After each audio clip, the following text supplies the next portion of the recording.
Okay. Good evening. I'm welcome to our weekly study on According to John. And tonight I'm joined by Dr. Drew Smith, who is going to talk with us about theology. He's the author of the book Reframing a Relevant Faith. And I'm going to ask him a couple of things about that as well. But first, we had a question a few weeks ago when I was interviewing Dr. Weiss about whether the Gospel of Mark, and Dr. Smith wrote his dissertation on that. He may tell you a little more about it. Whether it could be read effectively as using an adoptionist Christology. And you might want to tell us, outline what an adoptionist Christology actually is.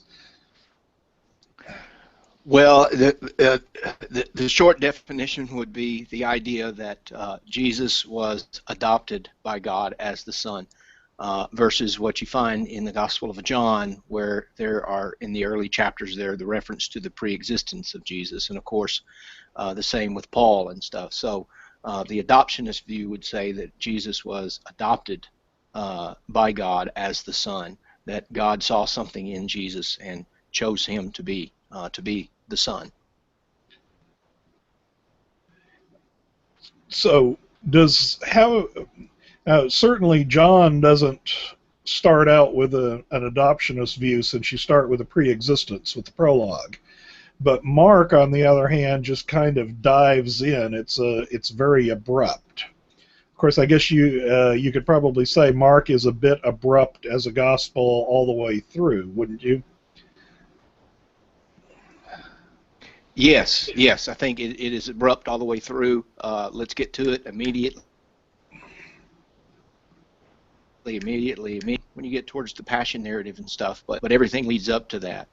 In reference to whether Mark has an adoptionist view, I think that's a bit tricky. I think on the one hand we could say yes, because Jesus is declared the Son at the baptism.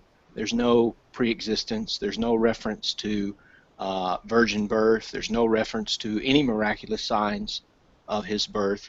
I think there are a couple of reasons perhaps for that. Mark is interested in telling this, but also I think there is perhaps an element in which the Gospel of Mark may serve as a manual of discipleship, where discipleship begins at baptism, and you follow Christ all the way through, and you take up your cross and follow him. So the beginning of the story at baptism, at least, really would probably resonate in the minds of early believers, that's where their life begins.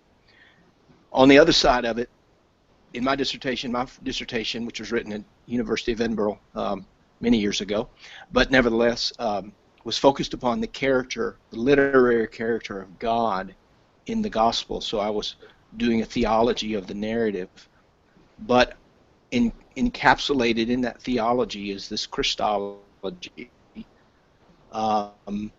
So I think that there is within Mark a closeness and an inseparability between Jesus and God, but also a separability in the sense that Jesus walks the way that is set forth by the Father to him.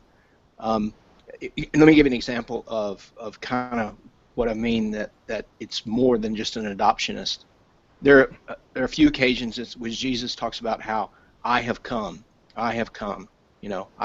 He makes reference early on where he's out by himself. The disciples come out, find him, and he says, let's go into Galilee. That's what I've come out to do, to proclaim the message and stuff.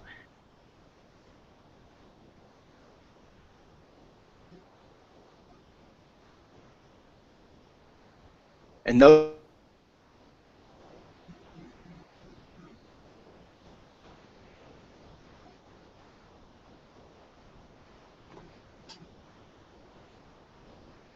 are not just he believes.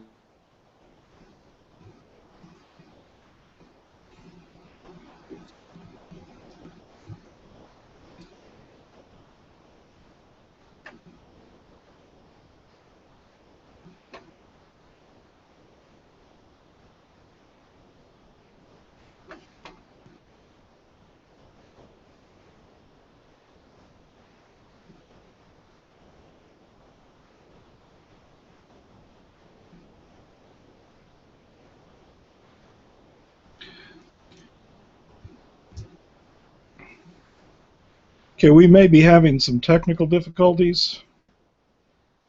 And as a matter of fact, we've temporarily lost Dr. Smith. I'm pretty sure that he'll be returning in a moment. We're talking about the Gospel of John and the Gospel of Mark. And as a summary there, this was a question that was asked earlier about adoptionist Christology, which the adoptionist Christology says that rather than being the pre-existent Son of God, as we would read with the prologue in the Gospel of John that we've been discussing, that Jesus is adopted, for example, at the baptism. So I think Dr. Smith is back with us, and I don't know exactly. I may have lost the audio early. So can you hear me there?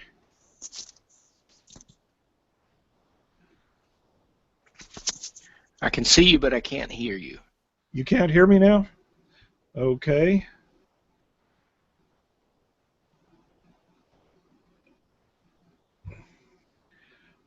I have no way of telling if anybody else can hear me.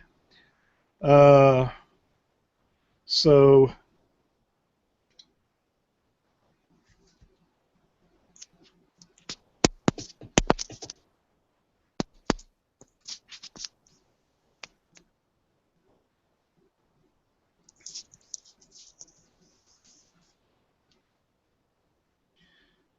I'm going to check with somebody to see if I'm getting out. Then I can know whether this is going to whether we can do this. I apologize for the technical difficulties, but that's kind of how this works sometimes.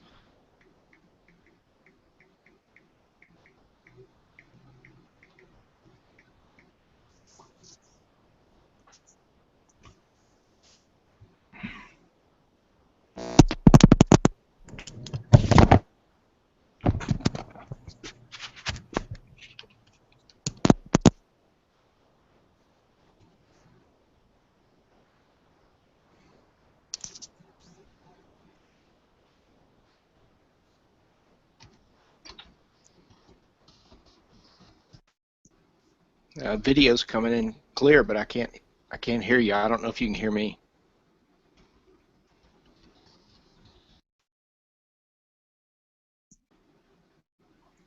Um,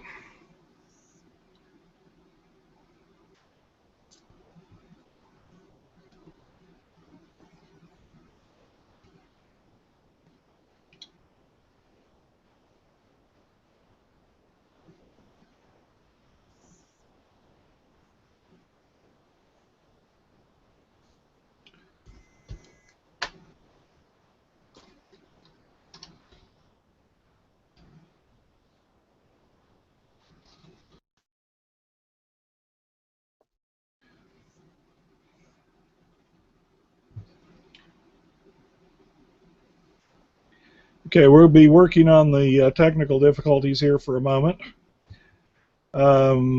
Because right now Dr. Smith can't hear me, and I'm trying to go in through chat and get across the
Okay, we're continuing to experience technical difficulties. We're working on it. We haven't given up yet. So if you're still with us, do hold on.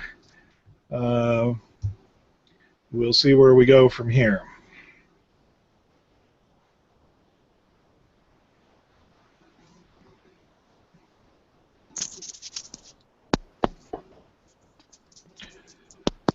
I'm going to keep talking so that if Drew gets the incoming audio, he'll he'll be able to tell that there's something here to hear.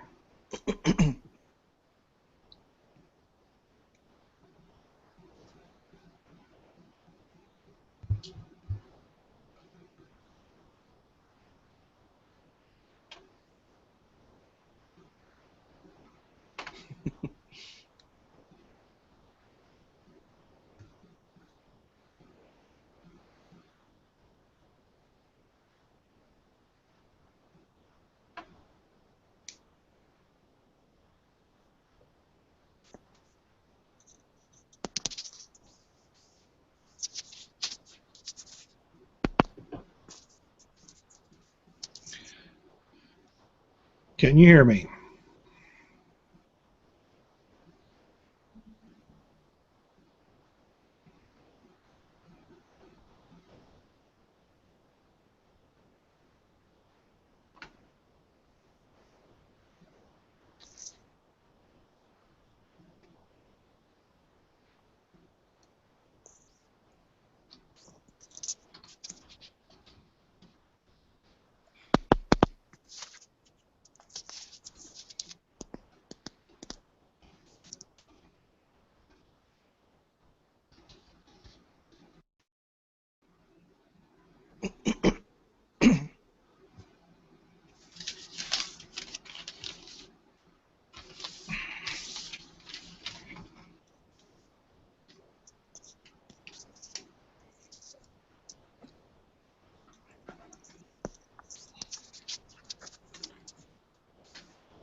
Well,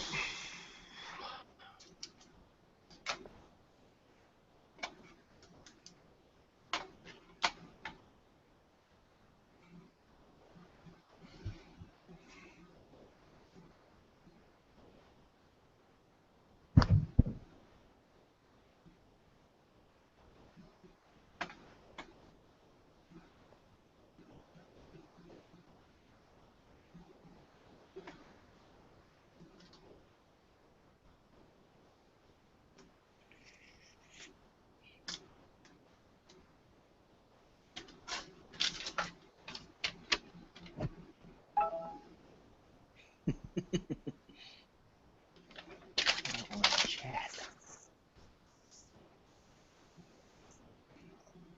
Let me do that.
Okay,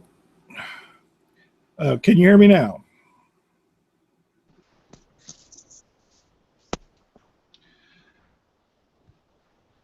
Just so everybody knows what's going on, we're still having some audio problems. You hear me? Can hear you now, Henry. It's breaking up a little bit, but it's getting clear. Okay. Do you want to, we'll let everybody in on, do you want to try to go on with this, or do you want to reschedule and let's do it when it's smoother? It's totally up to you. Well, let's see what we could go ahead with a conversation. I may have to download the video and edit so that people can get the conversation in a more coherent form afterward.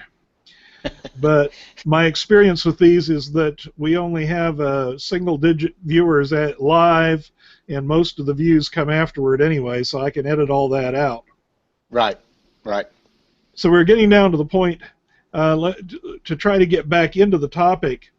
It sounds to me like if we're talking nuts and bolts of how one does biblical theology, there's a certain danger in making an assumption that a particular absence has a certain meaning. For example, I do know that a number of people will say because Mark doesn't have either a birth narrative or a pre-existence prologue, it's kind of, it just starts at the baptism, then this is probably adoptionist. And well, you might be able to read it that way, as you're pointing out.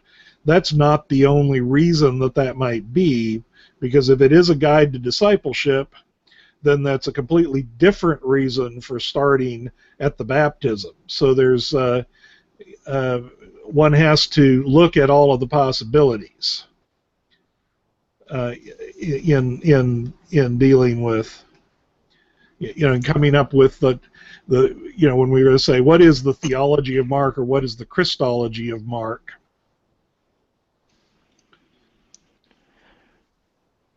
Right.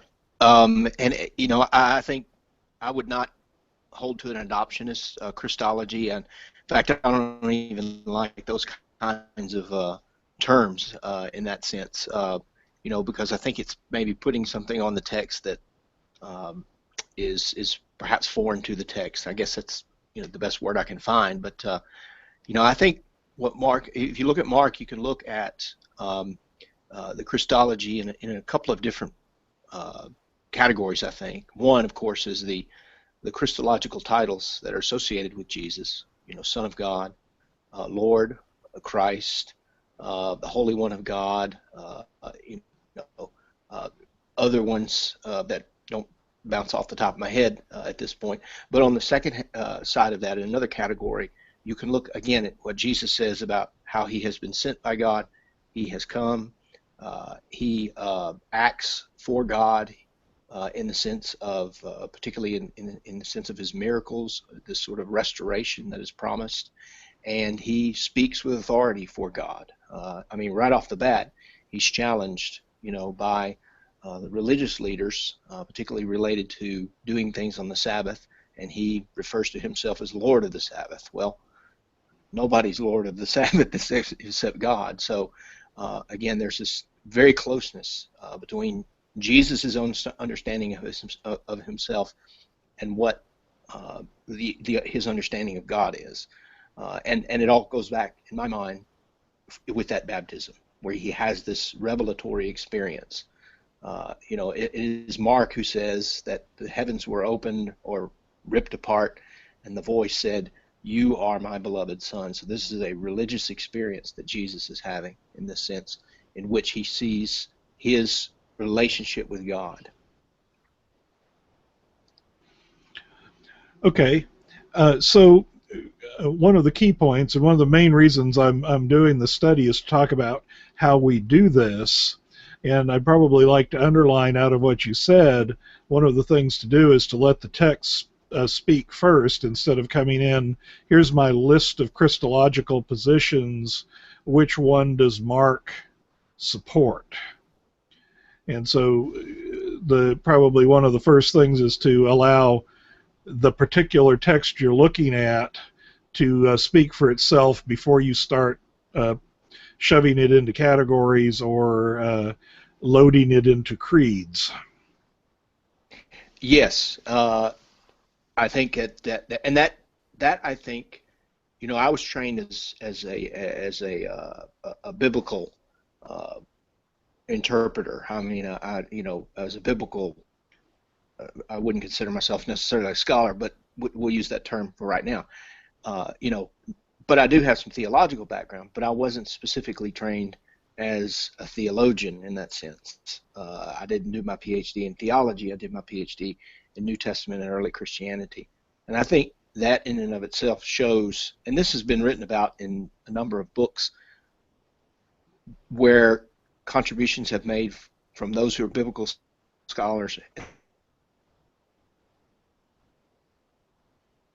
those who are theologians, that and they're trying to at least try to close the gap. But the biblical readers, the biblical scholars are saying you have to start with the text, and the theologians are coming in with categories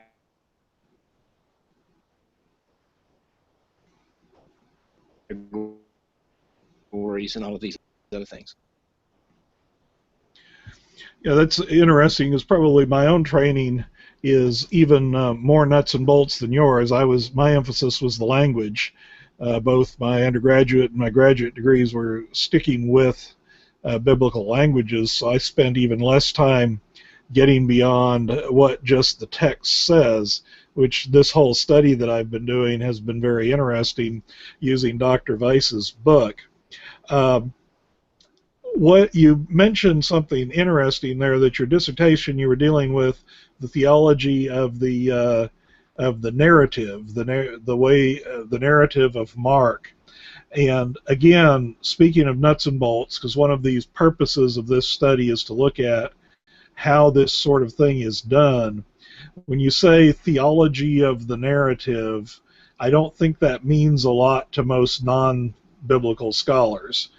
So could you give us a little bit of the nuts and bolts? How does, when you're looking at a narrative for theology, what is it that means that you did in a hopefully a non-PhD level form? Yeah, okay. Well, the text, and this is across biblical literature, the way the text is looked at, but if you take consider is what's called a narrative critical reading or literary critical reading, in the sense of is that I am not primarily concerned with what sources may be behind the text, how or who Mark was, and how he put together his text. I'm more interested in reading the text as a whole, but using character studies and things of that nature to look at characters within that narrative. And so when I was writing on the Gospel of Mark, particularly God in the Gospel of Mark, I was doing, the first, after my introductory chapter, the next two chapters was a literary, specifically a walking through the Gospel and looking at where God was presented in various ways and how God was presented. And from that, I looked at Jesus in relationship to God and also the disciples in relationship to that, because I think it all kind of fits into one. So in a nutshell, the way I prefer to do biblical theology is not ignoring the historical, social, political, economic setting in which the gospel occurs, in which it is written, but to roles that they written of that gospel for the good.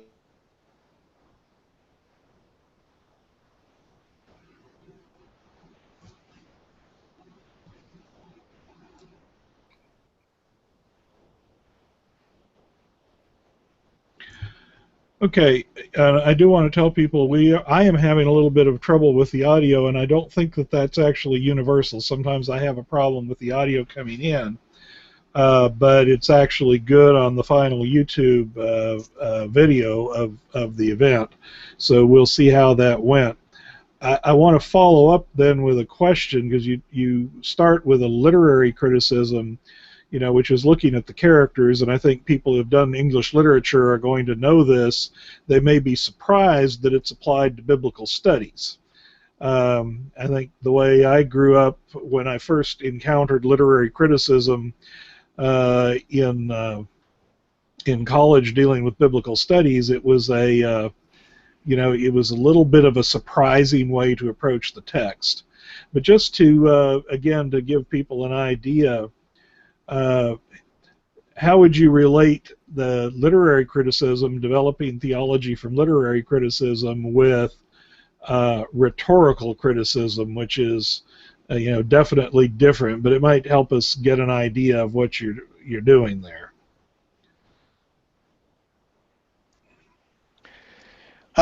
Yeah. Well, I see a little bit of close relationship between the two: literary criticism, rhetorical criticism. I've actually not studied a great deal of rhetorical criticism, but I did use those who had been writing, particularly in biblical studies, on rhetoricalism. I used some of theirs, but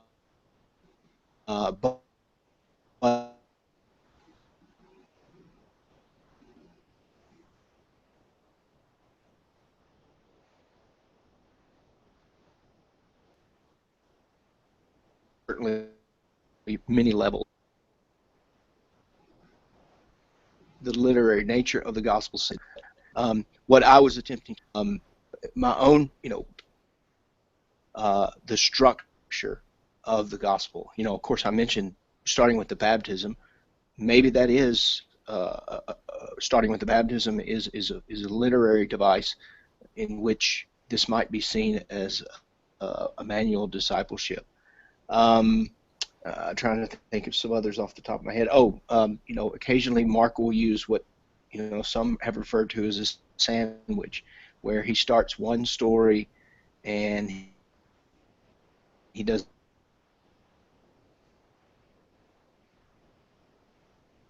to be intertwined, and one gives meaning to the other, of that nature. So I don't know if I've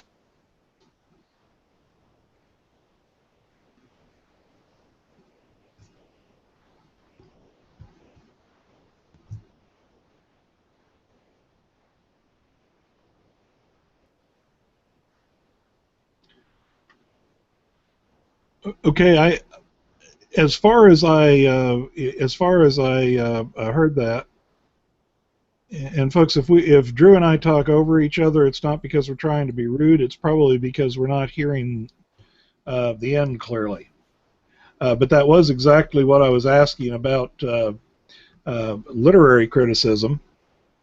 And so, while we're at it here, I'm going to mention that Drew is the author of the book Reframing Irrelevant Faith, and which I publish. This is on my personal YouTube, but I still mention the books that I publish.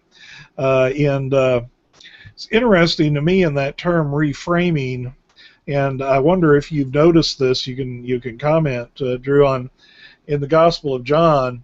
As I read Dr. Weiss's work on that, in a lot of ways, it sounded like a bit of reframing going on. And that is to say, he says they start out with this, the community is dealing with a pre-Easter hope and then a post-Easter that changes the way they're looking at, and then as they start with this very high Christology, Jesus was God, and then you have the problem of then dealing with how can there's somebody other than God be God, and how does this relationship work, and how are they distinguished? And that term, when I was thinking about this and about the interview, that term reframing came to my mind, and it's in essence, in the course of the Gospel of John, we do have somewhat of a reframing going on. Does that make sense to you at all?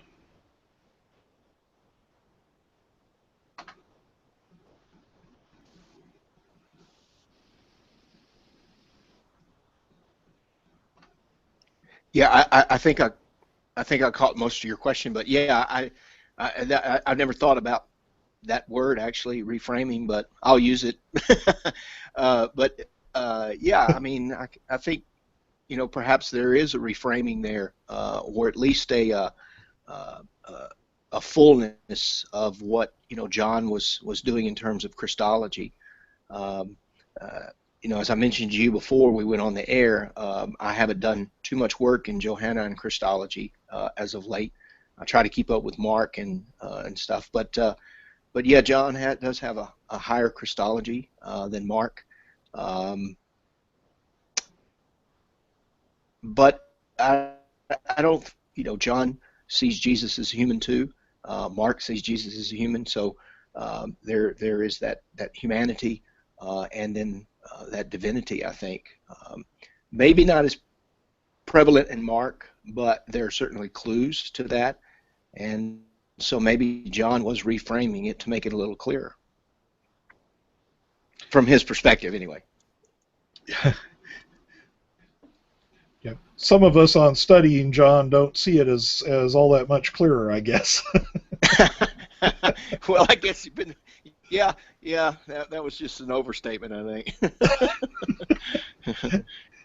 Well, I've used the term as I've been going through here that there's a number of concepts that seem to be in tension on a frequent basis in the Gospel of John. In this, Jesus and the Father are one, and yet Jesus and the Father, then you have him saying the Son only does what he sees the Father doing. And so there you have a separation where the Father has given the Son. So you if you go through a number of these phrases are show an interesting development or at least discussion uh, that of course fed a lot into the development of the Christian creeds. Uh, it's very easy, of course, to read too much back into that, but I don't think it's probably is hard to read too much of how the phraseology of the Gospel of John impacted the development of the Christian creeds. Uh, so anyhow, it's just an interesting thing, and I think the non-specialists probably have a hard time following this, but you notice the specialization where you follow the scholarship of the Gospel of Mark, but not as much in the Johannine scholarship. And I think it's important for people to realize that people get specialized in this sort of thing, and there is enough material to make it very difficult to follow all the latest scholarship in all of the different places. Uh, I have people who call me a theologian and then want me to answer a theological question, and a few months, my knowledge dissipates rapidly around 100 CE, and thereafter you know. So Yeah. Yeah. Well, I mean, you you mentioned the creeds. Of course, the Nicene Creed, where Jesus is one substance with the Father. That's a very Greek idea. And so, as Christianity evolved and grew over the first, 2 to 3 centuries, it interacted with Greek philosophical ideas. So you get that take, and I can see where they would draw from John, particularly for that, and as well some Pauline material and stuff. But yeah, I don't. When people ask me theological questions, I try to stay away from them.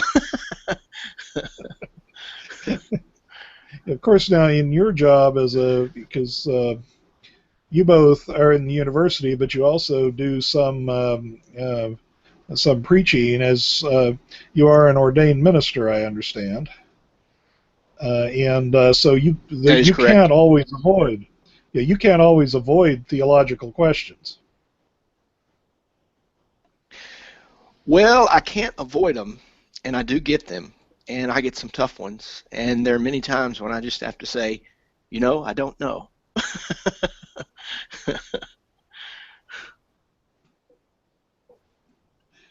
And that's a very good answer. I'm going to suggest something here so we can probably try to finish this up. Let's try muting our video. Do you know how to turn off your video? I'm going to turn off my video. Yes, I think I do. If we can both turn off the cameras, and maybe we'd get clearer audio if we're not trying to also transmit video. I'm sure Okay. people have seen our faces quite enough by now. Yeah. And if we could make this a little more comfortable with audio.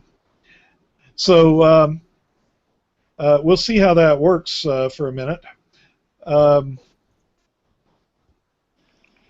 I was just interested to know the reframing. I realized you hadn't brought that in, but it occurred to, I keep looking for metaphors to talk about the content of the Gospel of John, and as I was thinking about interviewing you in your book, the word reframing came to mind, that there's a certain aspect of reframing going on as Christianity evolves, because we don't instantly come up with modern Orthodox Christian theology or something like that. So, in any case, can I ask you now, one of the when we talk about sources, and I know you talked literary criticism, not as much with historical sources, but a lot of scholars don't believe there's much connection between John and the Synoptic Gospels at all. But in one case, there are a number who hold that there is a somewhat closer relationship between Mark and John, that John clearly knew the Gospel of Mark when he was writing. Does that make sense to you? I've never really thought that much about that relationship.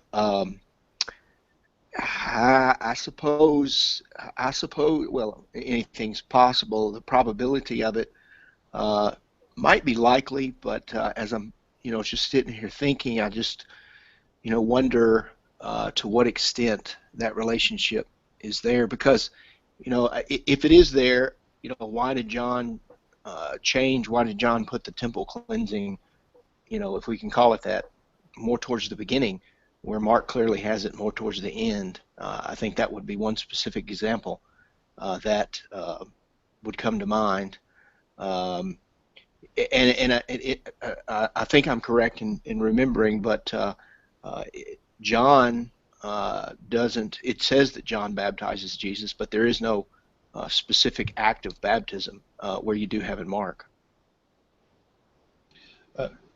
Well, I would say that there's certainly a huge difference in the way the baptism. To me, the baptism in Mark is very key, event, and in fact, as you've already mentioned, launches the gospel. Whereas in John, the baptism is kind of an incidental item to the way that Jesus interacts with John and picks up the disciples. Yeah, I agree. Yeah. So and again, because this study is a lot about nuts and bolts, one of the things that I keep telling people, anytime that you have an opportunity to just compare something, you can make it very, very similar if you just look for points of comparison. If you just look for points of contrast, you can make something always look very different. But if you want to study the relationship, you have to look at both the points of contact and the points where they don't, and then of course also look at the reasons why what other causes there might be for some of those points of contact. It's I think one of the most common places to argue for literary relationship is in the Passion narratives. And that is a fairly difficult case to make, I would think. So, I'm interested in in the process and how it works. Most people hear scholars debate this, and they have really no idea what went into it.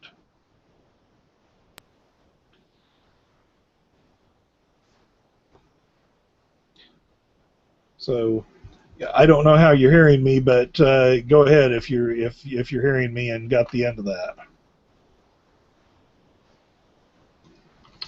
Well, I didn't get the end of it. I got the first part of it, but I would agree with you that if you're only looking for the difference, then that's all you're going to see. When surely, uh, and plainly, there are definitely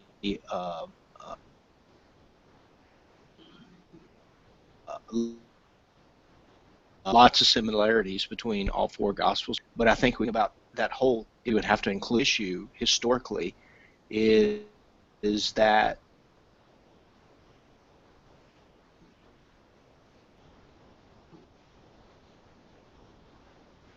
inevitably be the New Testament chose to include four Gospels when they surely saw the differences as well, but they saw the similarities. So it's somewhat of a it's not an accident that we have a fourfold Gospel. They weren't afraid to let those differences stand, knowing that essentially the authors were telling the same story about the same person. Yeah. Now, is that not possible that we could take a bit of a lesson from that? That sometimes this would be another thing based on comparison. That sometimes what we try to do with the Bible in comparison is try to make it too similar, but clearly, from what you're saying, the folks who chose the fourfold gospel had a point or an intention to get across in giving us this variety of viewpoints, as you said, on the same story. And as far as, even though you have differences like the placement of the cleansing of the temple and some different set of miracles, you also have quite a number of points of contact that say this story is this story is about the same person. And you also, even though you have some of the even the key phrases, you were referring to Son of God, Son of Man, so on, uh, that that's highly debated. I know Dr. Weiss holds that Son of holds that Son of Man is the eschatological uh, title in the Gospel of John, and I know that that is often not considered to be the case in the synoptics. So there's quite a lot of differences there that people were quite happy with, that nonetheless come in to telling much the same overall story. Yeah, and one comment on the Son of Man. The Son of Man in Mark is, I see the Son of Man. Of course, Jesus uses that term to refer to himself, but I see it in three different ways because he uses it in three different ways. In one sense, he uses it to declare his authority on earth, particularly when he heals the paralytic and he forgives sins. The Son of Man has been given authority. Then you have him talking about the Son of Man is going to die when he's giving the predictions to his disciples. And then you do have references where he talks about the Son of Man is going to be vindicated, and you do get that eschatological. But all three, these three categories Jesus applies to himself in the Gospel of Mark. One of the interesting points, now for me, I have much more of my study was ancient Near East, and so a great deal more Old Testament Hebrew scriptures. And so you take the contrast of the term Son of Man as it's contained in the book of Daniel, uh, where you have the one like the Son of Man in the uh, in the clouds in Daniel 7, versus something like Ezekiel, where Son of Man is used as an address that's largely as mortal. And I think if I remember, the NRSV is the one that translates that always. Then God says, mortal, do this for Son of Man. So these terms, these titles, carry a lot of interesting freight around the edges, don't they? Yes, I think so. And of course, there's a lot of debate about the Son of Man. Is this a reference to Daniel 7? I think it is. I mean, when Jesus refers to that, particularly when he's talking about, the victory of the Son of.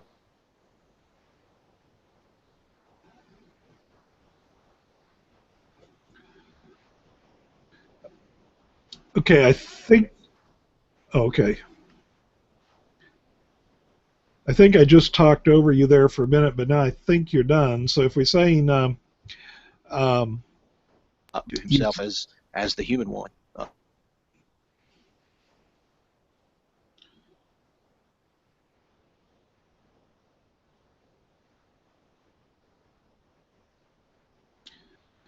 okay, we're still having some fun with the audio. I hope that I've now caught, uh, I guess, caught the end of that question. Um,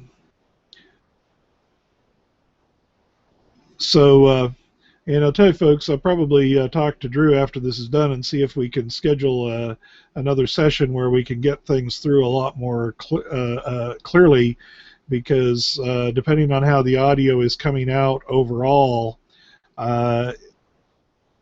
this may this may be very hard to follow. I'll certainly look at it and see if I can edit the audio so that we can make use of it. And I think you're back there. I'm back. With this time with video and audio. While you were apparently out, I was saying that I think I'll probably talk to you about trying to reschedule. Have another session, hopefully when we can get a little bit clearer of a conversation, because there's a lot of really good points that you've made.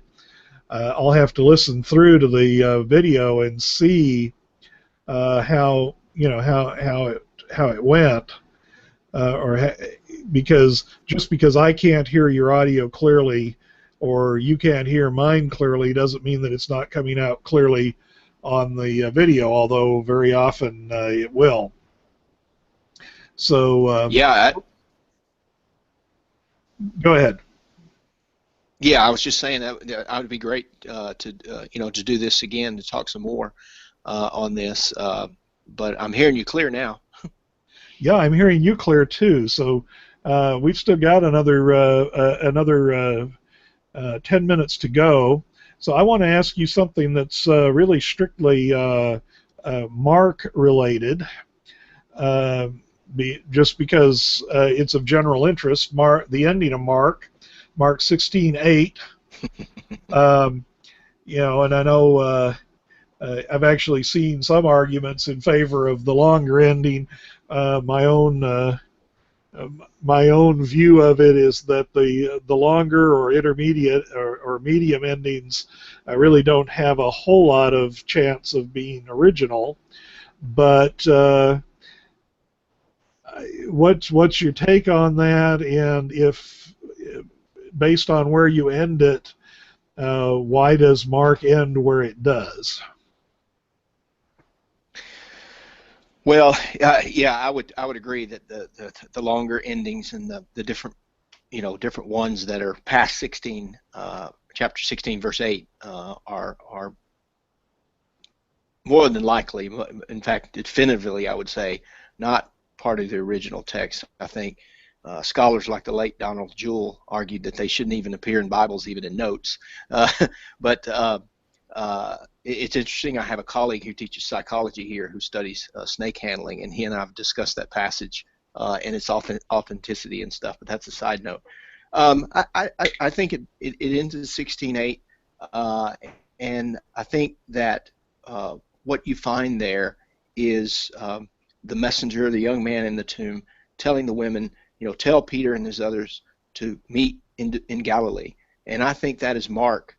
It's a literary device, in my view, where Mark is saying the end is just the beginning. So you go back, you start it all over again, and you carry out God's will. You teach, you preach, you heal, you do these things. So I think it's a way of Mark saying, this thing's not over. It is problematic that, at least the other gospel writers saw it as problematic because Jesus doesn't appear as resurrected. He doesn't show up again. But nevertheless, I do think there's this literary nature. Now, we have to say that outside the narrative, the women, Mark says that they go away in fear and they tell no one.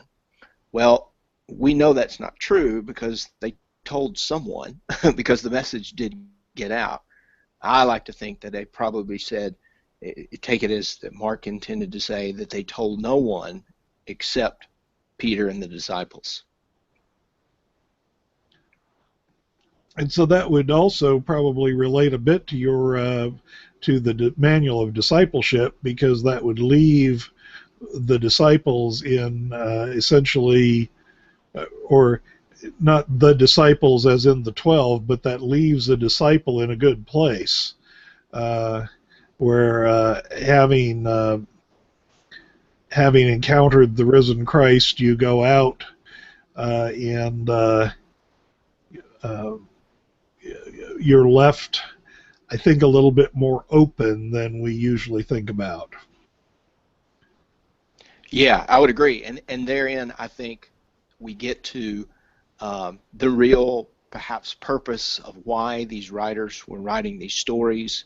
And it marks the first, which I agree with most Markan scholars and most gospel scholars, that Mark is the first one to be written. Mark is not primarily written for historical reasons. It is written to say something to these early Christians at his time, particularly as it relates to the destruction of the temple, because we know Mark writes in proximity, at least chronological proximity, to the destruction of the temple, probably the late 60s, but I would say 70 or around the year 70 or so. So this gospel is written for them. It's not written to remember Jesus, although that's part of that, part of why he's writing to them. But he's writing to them saying, there's a destruction, there's chaos, but keep faithful, keep doing what you're doing. So let's just ask a quick question again here about Markan scholarship. I know that you're saying you accept that Markan priority. Mark is the first gospel, and that's probably discussing the whys and the wherefores is a little bit beyond, especially given that we only have 5 or 6 minutes left. But would you have any comments on the identity of the author? Is there any idea here that writing, say, in the late 60s or around 70, that this could be somebody who, as a young man, knew Jesus and the disciples? Is it intended to be the John Mark of the of Acts of the Apostles? Any of those kinds of relationships, or do you see any light in any of those? Well, I think, of course, Mark was a common name in the Roman world, of course. So you could identify it with several of them. And there may be something to the tradition that comes down from the church fathers, and that this gospel was related from Peter to Mark, and that might be the John Mark associated with Paul and Barnabas and stuff. So I've thought about it. I really hadn't drawn any conclusion, so I'm not sure that you can really make a conclusion. I mean, we know the titles themselves were attached to the Gospels later and stuff. But one interesting note, though, if you look at the crucifixion scene or the arrest scene, there's a young man there who runs away, and they pull his clothes off, and so he's naked. When you go to the empty tomb scene, it doesn't say that there's an angel there. It says there's a young man who's there dressed in white. So whoever the author is, he inserted himself into the narrative, much like a Renaissance artist would insert himself into a famous scene from history. Yeah, I hadn't really thought of that as inserting. I I mean, I'd thought about the possibility of the young man because the oddity of how that appears, but the young man at the tomb, I had never really thought of that one. That's fairly interesting. So let's just look, and we got about 4 minutes left here. I want to mention again that Drew Smith is the author of the book Reframing Irrelevant Faith. You can find that on our website at direct.energion.com. Just put like reframing into the search box, and it'll pop it up. It's a very interesting book, and I've put out a few quotes. And also, I'll mention that I will go through this. I'll download this video and see if I can edit to the points where we're not talking about technical difficulties, and we'll arrange a chance for Drew and I to talk a little bit more, because quite a number of things that Drew has said today I think are really worth chewing on just a little bit. And the technical difficulties kind of make it hard to be, shall we say,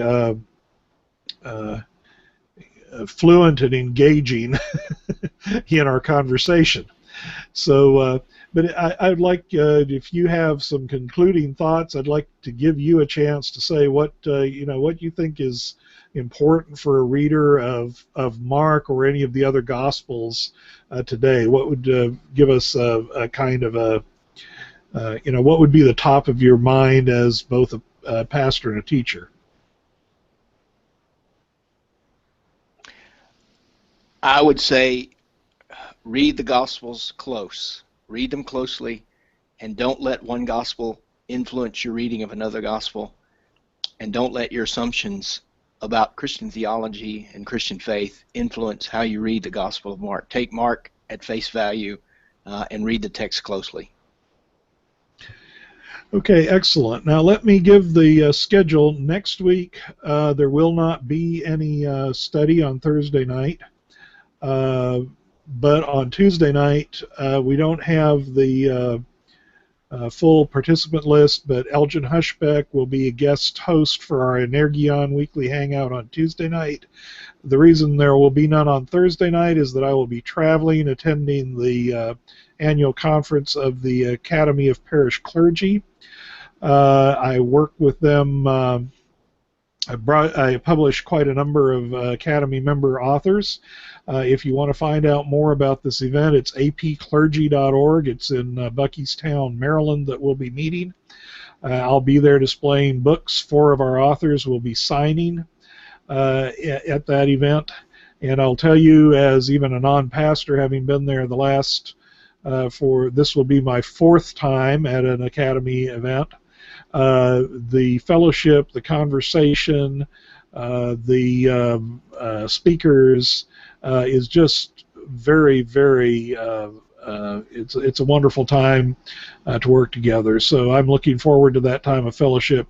I won't be here next week. I'll be returning to teach the week after.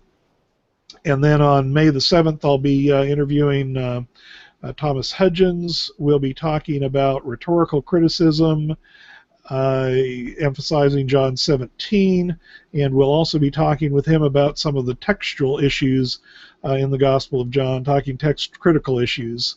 Thomas has his EDD now, and he's working on his dissertation, collating manuscripts of the Complutensian Polyglot, working at the Universidad Complutense in Madrid. Right at the moment. So he'll be talking with me on May the 7th. So that's what's coming up. Thank you for being with us, and if you're still here, bearing with all these technical difficulties. And as I said, I will schedule another chance to talk with Drew, because this is some very interesting material. And with that, good night.